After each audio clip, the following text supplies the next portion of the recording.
Bismillahirrahmanirrahim. Assalamualaikum warahmatullahi wabarakatuh. Halo Sobat Blender, perkenalkan nama saya Uli Anton Setiawan.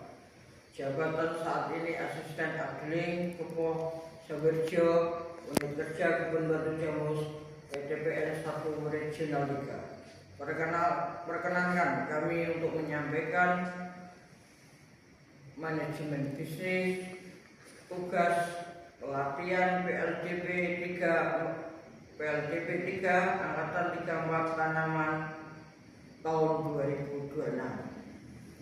Manajemen bisnis adalah proses perencanaan, pengorganisasian, pelaksanaan dan pengendalian sumber daya untuk mencapai tujuan usaha secara efektif dan menghasilkan laba. Fungsi perkebunan pertama secara ekonomi yaitu meningkatkan kemakmuran, menciptakan lapangan pekerjaan warga sekitar. Kedua, ekologi, peningkatan konservasi tanah dan air. Ketiga, sosial budaya, yaitu mempererat dan mempersatu bangsa. Komoditas perkebunan antara lain kelapa sawit, karet, tebu, kopi, kakao, tembakau, teh, dan aneka tanaman lainnya. Dalam manajemen bisnis, Adling merupakan operational center dan profit center. Oleh karena itu, dalam menjalankan proses manajemen bisnis diperlukan sistem perencanaan dan kendalian manajemen atau yang disebut SPPM, yaitu suatu sistem terintegrasi antara perencanaan, proses, strategi, penganggaran, pencatatan, pertanggungjawaban dalam menjalankan organisasi agar perusahaan dapat mencapai tujuan secara efektif dan efisien. SPPM adalah tool untuk membantu manajemen dalam mengarahkan organisasi untuk mencapai tujuan dan laba yang diinginkan. Fungsi manajemen adalah organisasi, yang kedua sebuah perencanaan, yang pertama menggerakkan dan mengarahkan serta mengontrol aktivitas organisasi agar tujuan organisasi dapat tercapai atau yang sering kita kenal QUATS.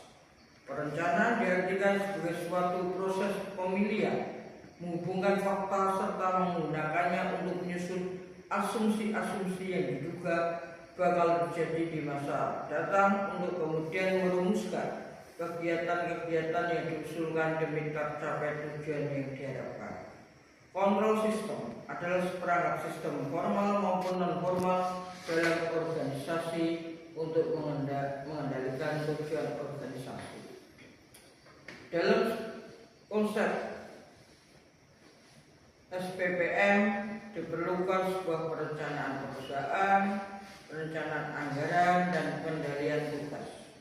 Elemen pengendalian manajemen atau disebut COSO framework adalah pertama, lingkungan pengendalian atau environment control, perangkat proses dan struktur yang menjadi dasar dalam pelaksanaan pengendalian internal dalam organisasi. Penafsiran risiko, identifikasi entitas, dan analisis terhadap risiko yang relevan untuk mencapai tujuan. Activity control, kebijakan dan prosedur membantu menjamin bahwa arahan manajemen dilaksanakan. Information and communication adalah identifikasi, penangkapan, dan pertukaran informasi dalam suatu bentuk dan waktu yang memungkinkan orang melaksanakan tanggung jawab. Yang terakhir, monitoring, penentuan desain dan kegiatan pengendalian tepat waktu dan pengambilan tindakan koreksi. Fungsi manajemen bisnis yaitu PDCA, perencanaan yang dibuat dalam RKAP di Adling meliputi RKAP produksi, KAP 5, biaya, barang bahan, dan pemeliharaan. Organisasi atau organizing, pembagian kerja berdasarkan posisi maupun tugas dan tanggung jawabnya. Pelaksanaan, uploading, menggerakkan orang untuk mencapai tujuan perusahaan yang diharapkan. Yang terakhir adalah pengendalian atau kontrol melalui LM dan PP. Kalau diadili LM 96, LM 76, PP 16, PP 12 untuk pada dasarnya mencapai tujuan yang diinginkan, yaitu perusahaan laba.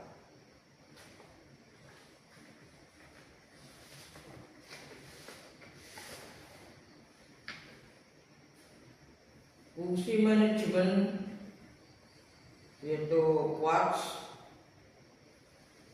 selalu berkaitan dengan memilih salah satu dari beberapa pilihan keputusan. Pembuatan keputusan berdasarkan pada pengalaman, perasaan, dan akumulasi pertimbangan.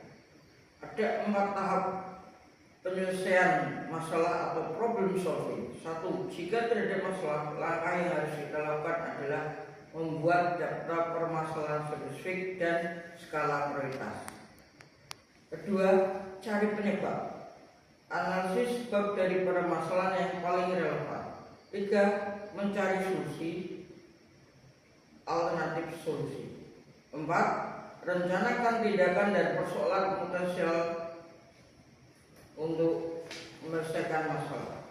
Demikian pemaparan manajemen bisnis yang saya sampaikan. Semoga video ini bermanfaat. Terima kasih. Wassalamualaikum warahmatullahi wabarakatuh.